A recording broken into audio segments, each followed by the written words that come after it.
Assalamualaikum warahmatullahi wabarakatuh. Perkenalkan, nama saya Bayi Hail Azizah dari kelompok 6. Di sini saya akan menyampaikan pengertian fikih ekonomi kontemporer. Fikih adalah pemahaman yang mendalam tentang hukum Islam. Sedangkan menurut istilah adalah ilmu pengetahuan tentang hukum syariat dalam bentuk amaliyah yang diambil dalilnya secara terperinci. Kontemporer dapat diartikan kekinian atau masa kini. Jadi, fikih ekonomi kontemporer adalah perkembangan pemikiran fikih di masa kini. Ini saya akan menjelaskan sebab-sebab munculnya masalah fikih ekonomi kontemporer. Yang pertama, akibat modernisasi. Akibat itu yang meliputi sebagian besar negara yang didiami mayoritas Muslim. Dengan aliran modernisasi ini mengakibatkan munculnya berbagai macam perubahan tataan sosial umat Islam, baik dari segi politik, sosial, ideologi budaya, dan lain sebagainya. Dan yang kedua, belum terwujudnya konsepsi Islam yang kontekstual. Sistem pemikiran Barat yang mapan di sebagian besar negara Muslim sebenarnya lebih mudah untuk menerima dan mempraktikkan, apalagi yang didukung kuat oleh kekuatan struktural dan budaya. Yang ketiga, pemikiran fikih klasik masih terpaku pada pemahaman tekstual. Pemikiran fikih klasik, kebalikan dari fikih kontemporer, masih terpaku pada pemahaman tekstual. Yang keempat, pertumbuhan ekonomi atau industrialisasi tidak diserta-merta selalu menjadi dampak buruk bagi manusia. Seringkali karena tekanan ekonomi, manusia menjadi lebih kreatif, lebih giat belajar dan bekerja, sehingga banyak juga yang mampu membuat sesuatu terobosan baru dalam kegiatan ekonomi. Namun, di sisi lain ada juga yang menimbulkan dampak serius manakala harapan yang terlalu tinggi tak membuahkan hasil dalam waktu yang telah ditentukan. Bidang yang menghadapi masalah yang pertama, kekurangan tenaga ahli, kedua, kerusakan sosial, ketiga, dominannya mental agraris, keempat, sifat pegawai tanpa prakarsa pribadi, kelima, lapangan kerja yang terbatas, keenam, penghasilan yang tidak mencukupi. Mungkin cukup sekian, terima kasih. Di sini saya akan menjelaskan tentang sebab-sebab kemunculannya persoalan fikih ekonomi kontemporer. Yang pertama, sumber daya alam. Sumber daya alam merupakan segala hal yang berasal dari alam dan dapat digunakan untuk memenuhi kebutuhan hidup seluruh manusia. Sumber daya alam dan kaitannya terhadap masalah ekonomi berhubung erat dengan tersedia tidaknya bahan baku karena tingginya tingkat pertumbuhan penduduk dan semakin menyempitnya lahan sumber daya alam yang diperoleh. Yang kedua, sumber daya manusia. Pengertian sumber daya manusia sendiri terbagi menjadi dua, yaitu sumber daya manusia makro atau jumlah penduduk berusia produktif di sebuah wilayah, dan sumber daya manusia mikro, yaitu individu yang bekerja pada sebuah institusi atau perusahaan. Peningkatan kompetensi SDM dapat diwujudkan melalui sejumlah program pendidikan dan pelatihan yang berfokus kepada pengembangan kepemimpinan dan kompetensi sesuai dengan minat dan bidang kerja yang ia tekuni. Yang ketiga, modal kerja. Proses produksi tentunya membutuhkan model kerja agar produksinya dapat selesai dengan baik serta memenuhi permintaan konsumen. Meski terkadang model kerja sangat sulit diperoleh, terutama di masa pandemi seperti sekarang ini. Yang keempat, proses distribusi. Di sini saya akan melanjutkan penjelasan dari cara mengatasi masalah fikih ekonomi kontemporer.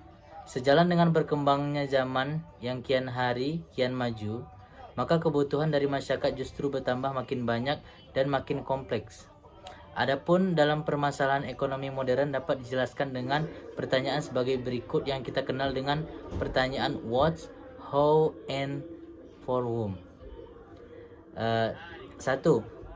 Barang apa yang diproduksi dan berapa banyak yang diproduksi? What? Menentukan barang apa yang akan diproduksi dan berapa banyak barang yang diproduksi menjadi masalah utama dalam ekonomi modern. Hal ini tidak terlepas dari permintaan sumber daya yang tidak terbatas. Sedikit saja ada masalah barang apa yang akan diproduksi dan berapa banyak barang yang diproduksi akan menyebabkan kerugian besar, bahkan bisa menimbulkan masalah terhadap perilaku ekonomi tersebut. Hal lain adalah dapat menimbulkan kerugian bagi masyarakat juga karena banyak barang dan jasa yang menumpuk tidak terpakai. Kesalahan penentuan barang apa yang akan diproduksi dan berapa banyak yang akan diproduksi menjadi salah satu penyebab pemborosan sumber daya. Kedua, bagaimana cara memproduksi barang tersebut atau how? Pertanyaan how. Masalah pokok ekonomi modern yang kedua ini adalah berkaitan dengan cara dari produsen untuk memproduksinya. Pilihannya adalah dengan menggunakan teknologi atau sumber daya manusia serta memilih menggunakan sumber daya yang akan dipakai nanti. Jika pihak produsen telah menentukan dan memutuskan apa saja yang akan digunakan untuk memproduksi barang tersebut, maka langkah selanjutnya adalah memikirkan tata cara memproduksinya. Cara memproduksi suatu barang atau jasa berkaitan dengan cara mengombinasikan mengombinasikan sumber daya dan faktor produksi yang dibutuhkan. Maka dalam penerapan dalam ekonomi modern, produsen perlu memperhatikan aspek efisiensi dan penghematan dalam proses produksi tersebut. 3. Siapa pelaku produksi atau who? Di zaman yang sudah modern ini, tentunya banyak pihak yang menentukan produksi dalam skala yang cukup besar. Misalnya pihak pemerintah, swasta, individu, koperasi, dan banyak pihak lainnya. Inilah salah satu yang tersebut perekonomian modern, yaitu spesialisasi. Spesialisasi berarti setiap pihak yang memiliki keterampilan dan keahlian khusus yang tidak dimiliki oleh kompetitor yang lain. Pertimbangan mengenai adanya perilaku tersebut yang merupakan hal yang sangat penting untuk mengingat karena setiap pihak yang memiliki kelebihan tentunya memiliki masing-masing untuk memproduksi barang yang jauh lebih baik. Keempat, untuk siapa barang tersebut diproduksi? For whom?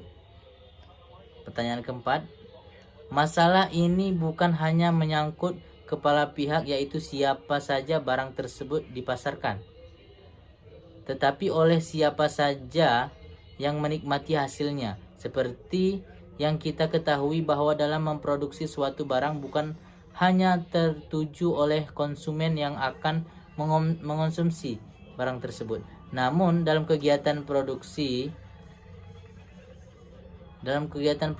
itulah ternyata masih ada pihak lain yang digunakan dan diuntungkan. Dengan adanya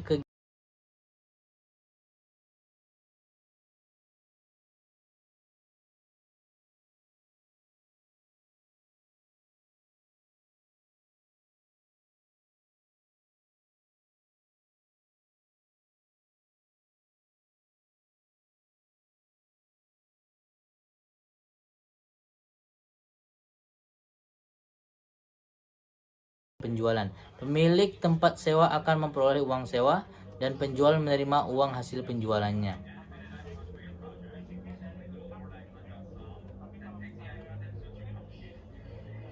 Dari keempat masalah pokok dalam ekonomi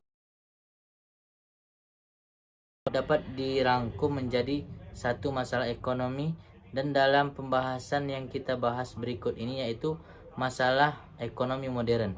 Adapun masalah ekonomi modern adalah bagaimana cara memenuhi kebutuhan masyarakat yang tidak akan sumber daya yang kian terbatas juga. Dalam upaya memecahkan masalah tersebut, kita dapat melakukan cara-cara berikut, antara lain menyesuaikan kebiasaan. Jadi kesimpulannya adalah Ekonomi Islam merupakan ilmu yang mempelajari tentang perilaku ekonomi manusia yang perilakunya diatur berdasarkan aturan agama Islam dan didasari dengan tauhid sebagaimana dirangkum dalam rukun iman dan rukun Islam. Kedua, aliran modernisasi menyebabkan munculnya berbagai macam perubahan tatanan sosial umat Islam baik dari segi politik, sosial, ideologi, budaya, dan lain sebagainya. Ketiga, sumber daya alam berkaitan erat dengan tersedia atau tidaknya bahan baku karena meningkatnya pertumbuhan penduduk dan semakin menyempitnya lahan sumber daya alam yang diperoleh. Keempat, adapun dalam permasalahan ekonomi dapat dijelaskan dengan pernyataan sebagai berikut yang kita kenal dengan pernyataan what, who, and for whom. Demikianlah presentasi dari kelompok kami. Apabila banyak kekurangannya, kita mohon maaf. Assalamualaikum warahmatullahi wabarakatuh.